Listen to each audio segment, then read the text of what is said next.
কথা কইবা আমি তাইনের লেগে দোয়া করে আর তাই এমনি কিতা করবা একটু জানা লিতাম আসলে কিন্তু আমার খবর ভালো আমি মনে করি আমি আজকে রাত্রে 9টার সময় যে কোনো সময় এমপি মহোদয়ের সাথে সাক্ষাৎ করার কথা। আচ্ছা একটা জিনিস আমারে এমপি মহোদয় টহোদয় দেখবেন না আপনারা আমারে কইবা সুমন ভাই আমার বড় হইলে সুমন ডাকবা আমি মানুষ চিনি গো এরপরে আমি যখন আগামীবার বের করবো কোনো কারণে খুব বাবা ছিলেন পিছা হয়ে গেছিলাম সুমন ভাই তখন অনেক ভালো সকলকে আমার সালাম আসসালামু আলাইকুম হিন্দু ভাইদের প্রতি আমার আদাব। আমি বক্তব্য আর দিব না।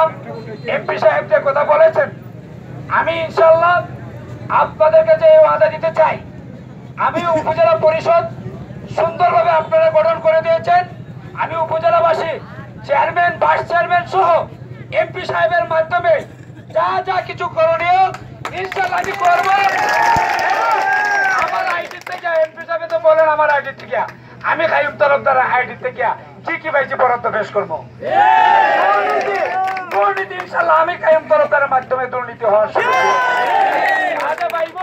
আমার বাচ্চা কাচ্চার হক যদি আপনাদের জন্য বরাদ্দ দিব। আমার এমপি সাহেবের কাছে আমার অনুরোধ আপনি আপনারা বরাদ্দ এনে দিবা। আপনারও সহযোগিতার প্রয়োজন। আপনি যে দিক নির্দেশনা দিবা সেই দিক নির্দেশনা নিয়ে আমরা চুনারঘাটকে উন্নত চুনারঘাট করতে চাই। যত সহযোগিতা লাগে এমপি সাহেব আপনারা করবেন সেই আশা প্রত্যাশা রেখে আমাকে নির্বাচিত করেছেন। আমি আপনাদের ঋণী হয়েছি সেই ঋণ পরিশোধ করার আমি এমপি মহোদয় এমপি সাহেবকে নিয়ে উপজেলা চেয়ারম্যান সাহেবকে ইনশাআল্লাহ পরিষ্কারের ব্যবস্থা করবো। আসসালামু আলাইকুম।